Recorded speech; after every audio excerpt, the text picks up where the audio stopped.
My guest today is Lindsay Berschauer. She is running for Yamhill County Commissioner, and currently we have 2 Liberal commissioners and 1 conservative.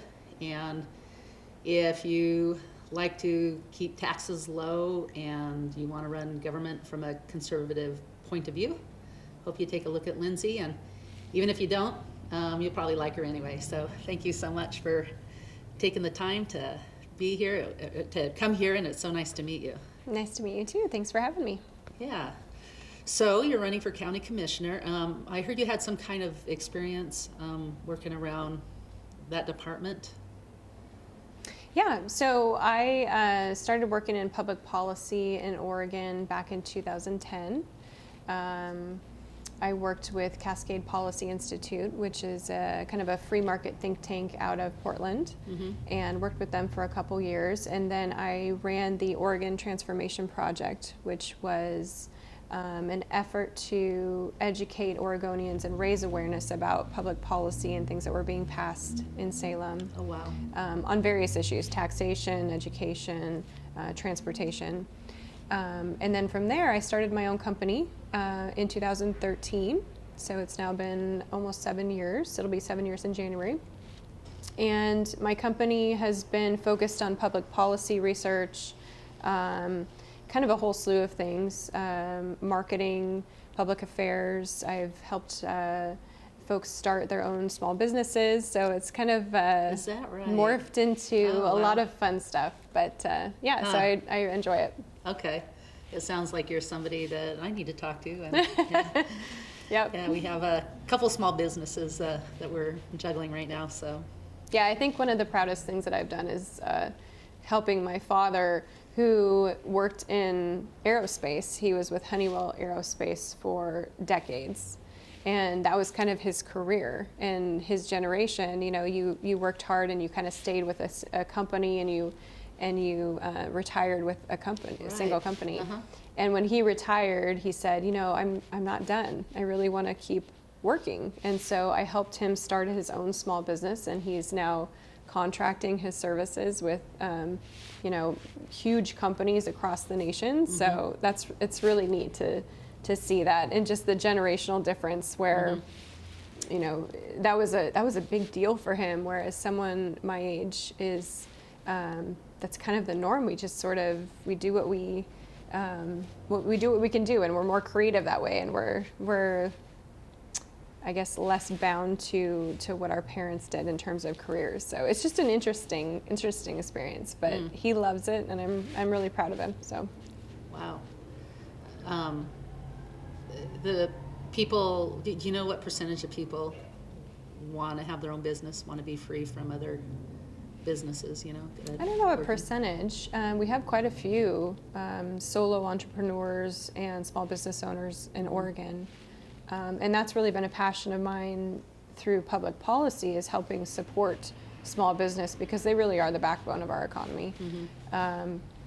And you know, advocating for policies that help them on a statewide level as well as local. So Yeah. that's been a passion of mine. So what do you tell people who want to start a small business? What advice can you give them? Well, I think it's difficult in Oregon because the statewide attitude has really been to have small businesses bear the brunt of a lot of the policies that we pass. Yeah. That's been something that I've fought against. I've fought for more equality on that level, because I feel like small businesses we shoulder the cost of a lot of our public policy, whereas, you know, our large corporations, we don't have that many of them, but our large corporations like Nike and Intel, they seem to be held harmless from that. They're carved out of that kind of policy because they have lobbyists in Salem, and they have these things that are set up where they don't have to pay those costs. In small business, you know, I don't know that we can say we really have, you know, that kind of powerful lobby in Salem. We have our chambers that we try and work through, and we have different business organizations. But for the most part, you know, we're busy working. We're busy trying to do our jobs, and so I think it's really important to support small business. In terms of Yamhill County, I used to have, my business was registered in Clackamas County. And when you're a part of Metro, when you're in the Metro, the Tri-County District and Metro, and you're a business owner, you bear the brunt of a lot of those costs, from transportation to payroll taxes to everything. And so moving your business out of that saves a lot of money. Yeah. And in my opinion, that's a draw for Yamhill County to have businesses come here, because we are more affordable overall. But things like the small business tax cut, I've fought over 3 sessions to keep that around when legislators were trying to get rid of it. And basically what that does is it provides a lower tax rate for small businesses who hire people. So if you hire someone full time, you would receive a lower tax rate than an individual would. Mm-hmm. So we've fought very hard to keep those kinds of things and just make it more accessible for people to enter into the self-employment world, but also uphold a lot of the small businesses that make up the fabric of our communities, frankly. Yeah. From what I hear, just in my little circle, you might know more than this, but many small businesses go out of business because they try to expand and they hire people, and then they can barely afford to pay the minimum wage or whatever, because we're really supposed to let the market decide payment, and how that all works. But so we're forced to pay something that a small business really can't pay, and then the taxes that the government wants on top of them. So it's all these regulations and taxes that are causing businesses to fail, small businesses to fail. Is that what you see? Oh, absolutely. And it has a compounding effect. It's not just the minimum wage or wage policy. It's transportation. We're being asked to fund a lot of mass transit and transportation costs. Just different types of regulations, healthcare sales taxes. In Measure 101, those taxes were being put on the backs of small businesses and individuals who were not a part of employer-based plans. So it has a compounding effect, and it's getting harder and harder to maintain. I mean, if you're a small business owner, like I am, and that there's priorities when it comes to making payments, right? You pay your employees, you pay your taxes, you pay your bills, and then it's sort of, the employer is last in that equation. Yeah. And I think more and more, the margins are getting so tight that it's becoming harder and harder. Businesses aren't expanding when they need more employees. They're just making the decision not to do that because it's becoming so expensive. What are your goals for Yamhill County as a county commissioner? Well, Yamhill County is kind of in an interesting situation.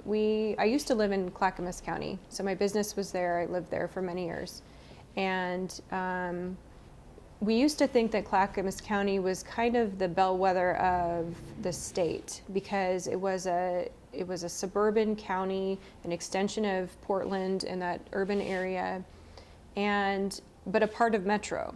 So people thought, if whatever Clackamas County the voters were feeling, that was kind of the bellwether for the rest of the state. I'm not sure I believe that anymore. I think that the pressure really is on Yamhill County because we are just outside of Metro.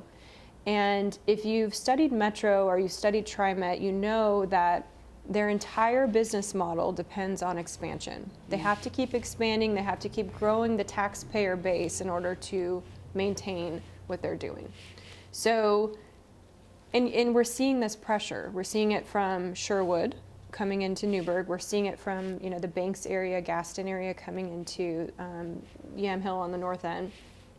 And I think there is considerable pressure on Yamhill County to start to consider ourselves an extension of Metro, which always scares me. It does. Scares me. Yeah, and my opponent, Commissioner Olson, I have a great deal of respect for him. He's a very nice person, but he referred to Yamhill County as an extension of, it's an urban extension county.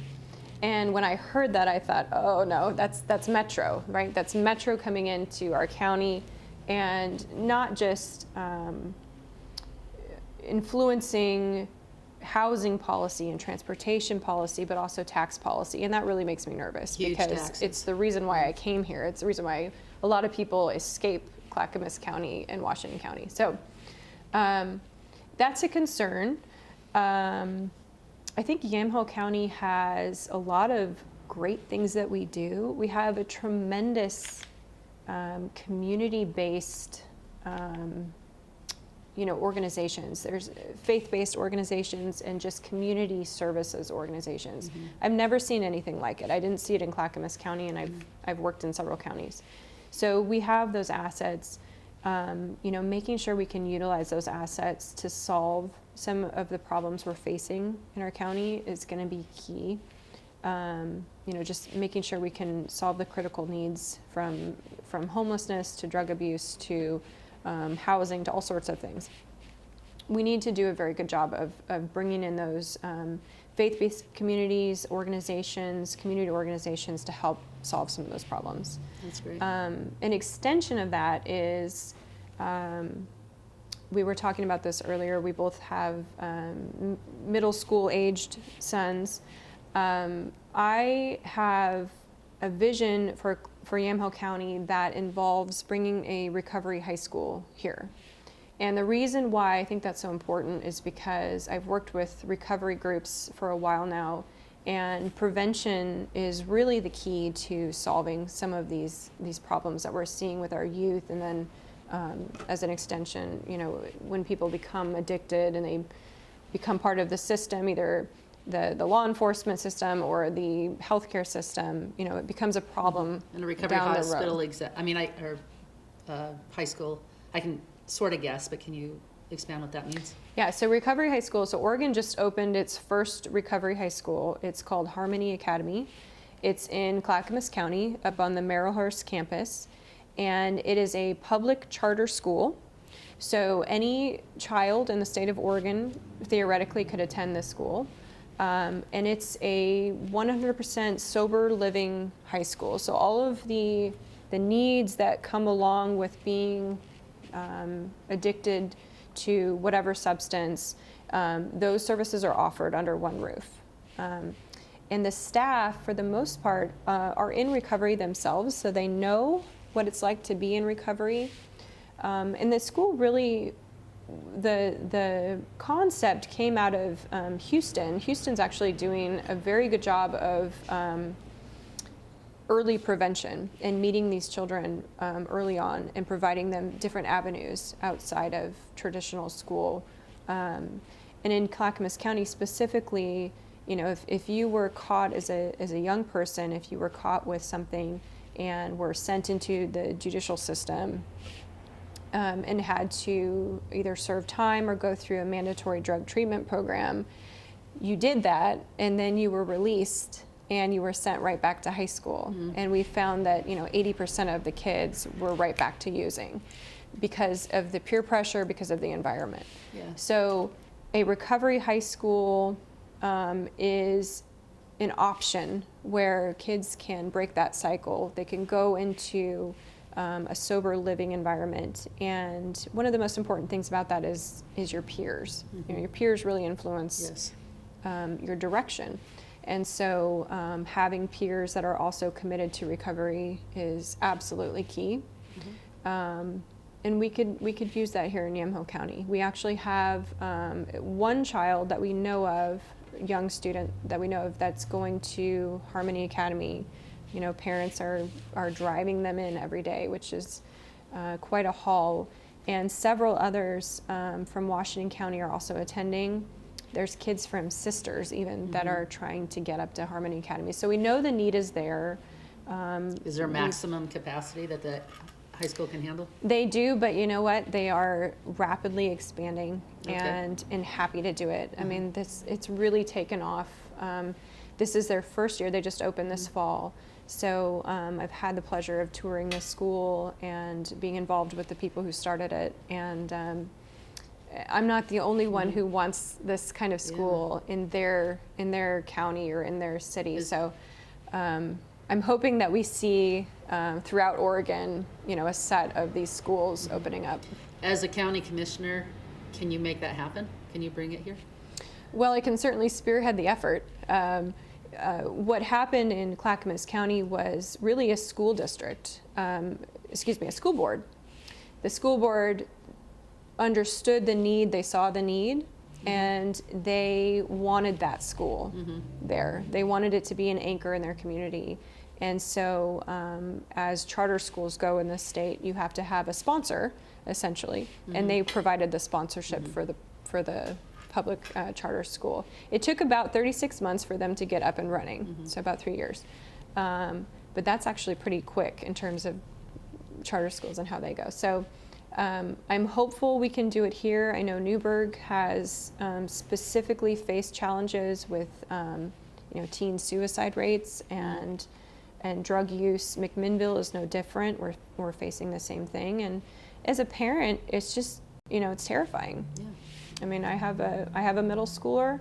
It's terrifying to think about the influences that are coming into our high schools and how our kids are just not equipped to deal with that. And so, if I was ever in the situation where I needed this kind of outlet for my child, I thank God that it was there, because we've got parents who are sending their children out of state for rehab programs and sending them over across on the other side of the state for rehab programs, and it's quite devastating to think about. So, and if you look at the long-term impact, if you can pull a child out of that early, some of the statistics on addiction are that kids are starting as young as 14.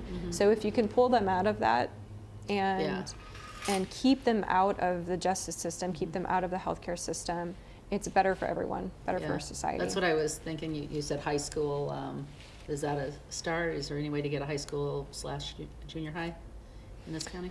Middle school? I haven't seen a junior high or middle school recovery effort, but so the school is one half of it. The other half is the APG, what they call the APJ, which is an alternative peer group. So it's almost like a family away from your family. And that can certainly pull in younger folks. Parents attend that with their children. So it's really about not just the support of the child, but the support of the family that's going through that. So it's kind of there's two efforts going on simultaneously. And I can see that helping younger children too. Well, it seems like you've been very thoughtful in issues that you're very informed with, doing the jobs that you've done. Is there anything else that's real passionate for you that you want to talk about? Well, education, and that's an extension of education policy. I am a supporter of school choice. I believe that parents ultimately should be empowered to, they know their children best, and every child learns differently, and they should have options available to them, and they should know what those options are in order to funnel their child into an educational delivery model that fits their child. So I'm a huge proponent of school choice.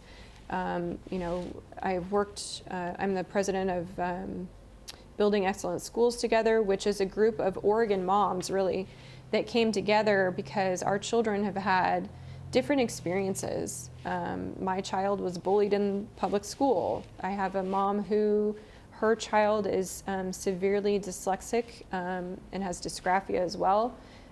We've got moms with kids who are, one of them's doing well and thriving in public school. The other is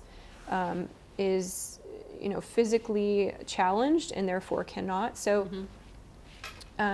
really a wide cross-section of families in Oregon that are just dealing with different things, and they understand that the one-size-fits-all model doesn't work for them. And so, we have partnered really with folks from across the political spectrum, Democrats on the East Coast and in southern states who champion school choice. Republicans, independents, doesn't matter. We've stood with them and carried their story into Oregon, and really the purpose is to educate Oregonians on how much choice we actually have, because we have quite a bit. We have a robust charter school system, private schools, online school. We have one of the largest online schools in the state, so we have a lot of choice. But it's getting to parents and letting them know that that's there and it's available. And the choice is like limited, because there's not, we can't send them to private school without paying their $700-800 a month or whatever that it costs. So, yeah, I'm really passionate about school choice too. So I went to both public school and private school, and to me it was night and day. So. Yeah, we are about out of time, but any last words? Well, I obviously would be honored to be elected and serve as a county commissioner. You were saying in the beginning that it's important to have conservatives elected. I would say that I serve on the county budget committee, and we've kind of seen the future, right? We are where we are right now because we've had county commissioners that have been fiscally conservative in the past and have had an eye towards the future. What we're dealing with now is that we're starting to dip into our reserves, and we're starting to... Because of the liberal... because of commissioners right now, liabilities that we have, from healthcare to PERS to different things. So we're starting to dip into reserves to pay for those things. The reserves aren't going to last forever. So having fiscally conservative commissioners is important, especially now because the economy is fairly good right now. What happens in the future when it's not? We don't want to be in a position where we're having to drastically cut services in order to maintain. So having commissioners elected who can prioritize, they know what priority-based budgeting means, and prioritize savings and reserves, I think is really important, because we are going to get to the point in Oregon where there's an economic downturn. And unfortunately, our liabilities stay constant, but some of the other stuff does not. So I would really be honored to serve, and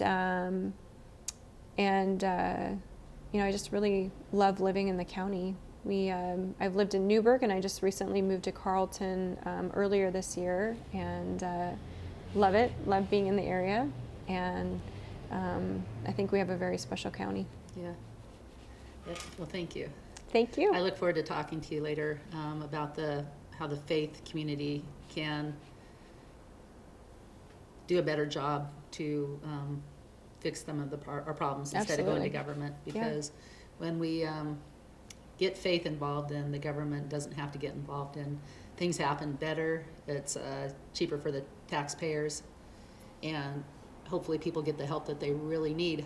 So there are obviously thousands of kids in our county, and they need school choice. So some of the kids are happy where they're at. Some of the kids are depressed and down and suicidal and drug addicted and don't have friends, or whatever. There's so many personal issues that kids carry, and so having somebody really focused on school choice, and starting with this program that's already been piloted and has been successful, that sounds great. I'd love to see that in our area. In May, you get a chance to vote, and I want to let everybody know right now, we've lost county commissioners in the past because in May it's Donald Trump and then maybe 2 Democrats, and so then all the Democrats rally and they go out and vote, and then a commissioner we might have liked didn't happen because Trump was already in. So I expect to see Trump in and continue, obviously, and nobody opposing him. So we need to make sure that people who are conservative, who care about school choice, will rally behind Lindsay in May. So Keep that in mind. Please vote. It's because of you that we can make a great change to our area. Thanks for tuning in. Have a good week. Bye-bye.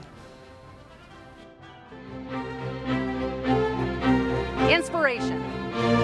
Arts and crafts. Health and wellness. Communication and information. We're here to encourage and inspire you. You have a gift? We know you do. And so do we. Whether you come in to look, buy, or want to promote your gift, we invite you to come in because when we're working together, we can accomplish great things.